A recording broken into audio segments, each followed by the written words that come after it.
Aksara vokal bahasa Sunda.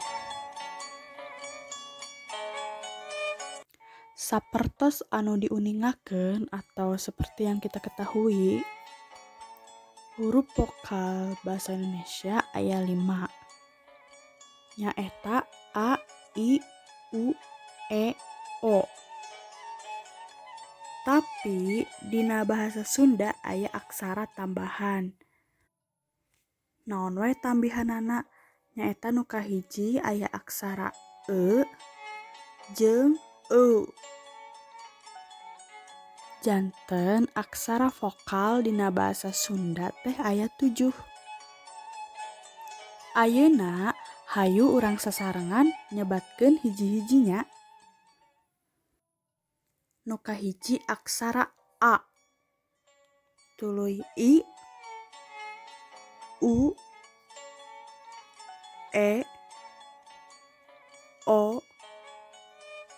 E, U. Contona dina aksara A aya kecap Abah. Aksara I dina kecap indung. U, ucing. Aksara E ember. Tah ieu diucapkeunna E engke diseratna atau ditulisna E aya curkan di luhurna. Kitu nya nyeratna. O aya kecap oray. Aksara E contona emak. Nu terakhir aksara E contona angkeut. Biasana paminu sanes orang Sunda asli mah sesah ngucapkeunana. Janten ayeuna hayu urang diajar cara ngabedakeun pangucapan aksara vokal E, jeung E.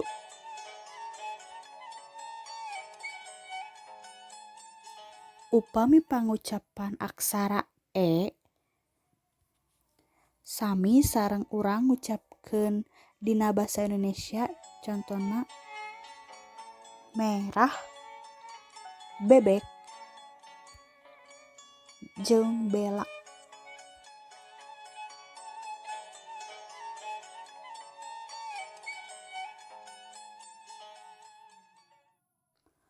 Upami aksara E sami sareng urang ngucapkeun dina basa Indonesia dina kata semangat,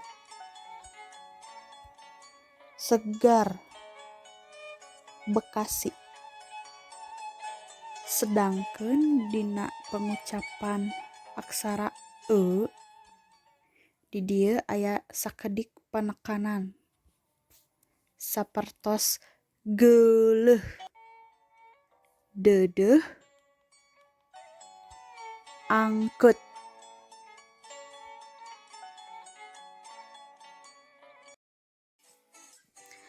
Tah ayeuna hideup tugasna maca munggaran anu aya dina kaca 2.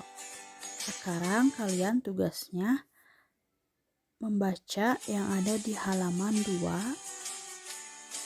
sampai halaman 4. Tuluy ngandeulan aksara nu aya dina kaca 5 dugi ka kaca 6 sama mengerjakan menebalkan huruf yang ada di halaman 5 sampai halaman 6. Tiasa diserat di buku tulis.